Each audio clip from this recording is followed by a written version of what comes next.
بسم اللہ الرحمن الرحیم۔ السلام علیکم اسٹوڈنٹس، امید کرتی ہوں کہ آپ سب خیریت سے ہوں گے۔ آج ہمارا اردو کا یہ 9واں لیکچر ہے جس میں ہم خطوط نویسی کے بارے میں پڑھیں گے، یعنی کہ خط کیسے لکھا جاتا ہے اور خط کیا ہوتا ہے۔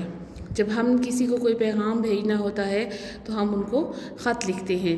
یہ آپ سامنے دیکھ سکتے ہیں کہ میں نے آپ کے لیے ایک خط کا لفافہ رکھا ہے جس میں لیٹر یا خط لکھ کر پوسٹ کیا جاتا ہے۔ ٹھیک ہے، خط یا لیٹر لکھا جاتا ہے اور جس میں پوسٹ کیا جاتا ہے وہ اس قسم کا ایک باکس ہوتا ہے جس میں یہ خط ڈالا جاتا ہے، اور یہ جو جگہ ہے اس جگہ پر ہم خط کا ایڈریس لکھتے ہیں۔ جس جگہ پر ہم نے خط بھیجنا ہوتا ہے اس کا ایڈریس لکھتے ہیں، یعنی جو خط لکھنے والا ہے جس کو ہم کاتب کہتے ہیں اس کا خط لکھتے ہیں، اور جس کو خط لکھا جاتا ہے اس کو ہم مکتوب علیہ کہتے ہیں۔ ٹھیک، یہ اس سائڈ پر آپ دیکھیں، یہاں پہ جو خط لکھنے والا ہوتا ہے وہ اپنا پتہ لکھتا ہے کہ بالفرض اگر جس کو خط بھیجا گیا ہے اس کو یہ خط نہ ملے تو واپس اسی کے پاس آ جائے۔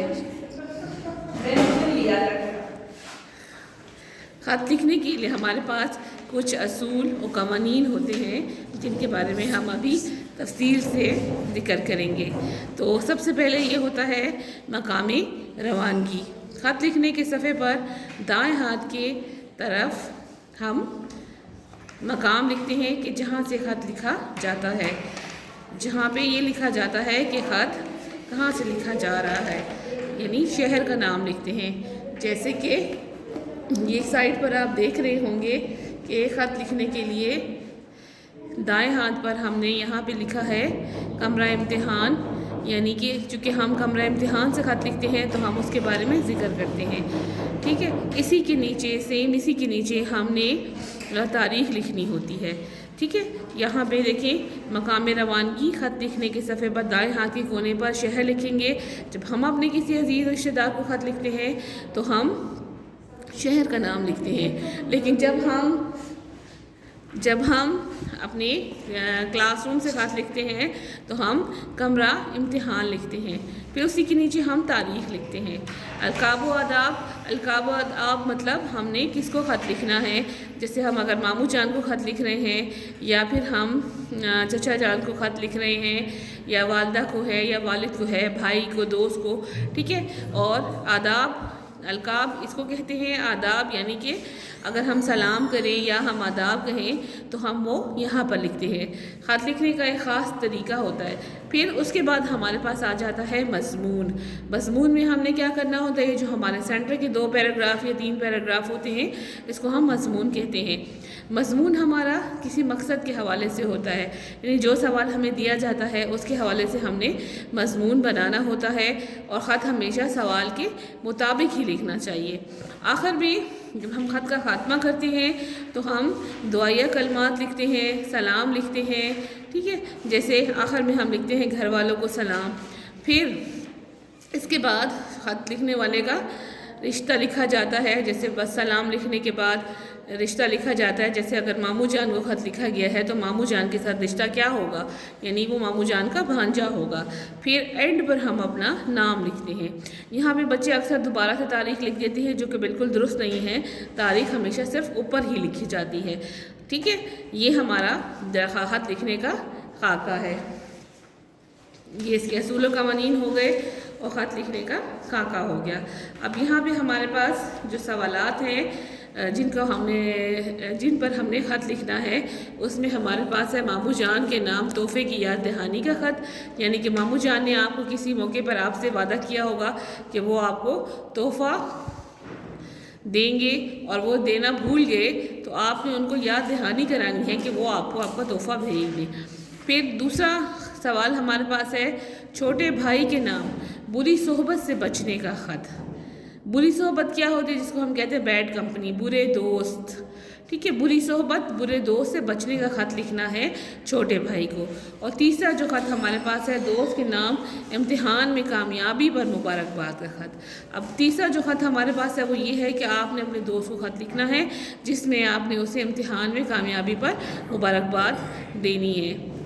یہاں پہ میں نے آپ کے لیے صرف ایک خط لکھا ہے، باقی یہ 2 خطوط آپ نے خود رف کاپی پہ اس کی پریکٹس کرنی ہے۔ تو ہم یہ خط دیکھ لیتے ہیں، کمرہ امتحان، پھر وہی تاریخ، پھر دوست کا نام بھی آپ لکھ سکتے ہیں، اس کے ساتھ ہم نے یہ نشان لگایا ہے جس کو ہم کہتے ہیں مخاطب کا نشان، پیارے دوست علی۔ پھر ہم نے القاب یہ ہو گیا آداب، السلام علیکم، اس کی جگہ آپ آداب بھی لکھ سکتے ہیں۔ سلام کے بعد عرض ہے کہ میں خیریت سے ہوں، آپ کی خیریت نیک مطلوب چاہتا ہوں۔ ہمیشہ جب ہم خط لکھتے ہیں تو ہم پہلے سلام کرتے ہیں، پھر اس کے بعد اپنی خیریت بتاتے ہیں، پھر دوسرے کے لیے خیریت کی دعا کرتے ہیں۔ پھر آگے ہم پڑھتے ہیں، آپ کا خط ملا، پڑھ کر بے حد خوشی ہوئی کہ آپ نے اس بار امتحان میں شاندار کامیابی حاصل کی ہے، آپ کو بہت بہت مبارک ہو۔ ٹھیک ہے، یہ ہمارا پہلا پیراگراف تھا۔ اب ہم سے سوال کیا گیا تھا کہ کامیابی پر مبارکباد ہے خط۔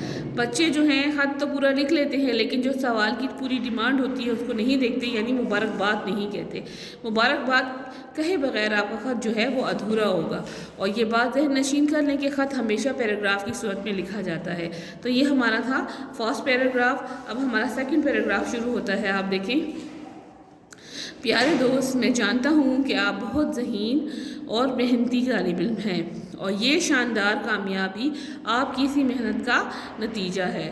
بے شک جو لوگ دنیا میں محنت کرتے ہیں، کامیابی ان کے قدم چومتی ہے۔ ٹھیک ہے، اب آپ نے اس کی تعریف بھی کر دی، اس کو مبارکباد بھی دے دی۔ آپ کا خط بہت طویل نہیں ہونا چاہیے۔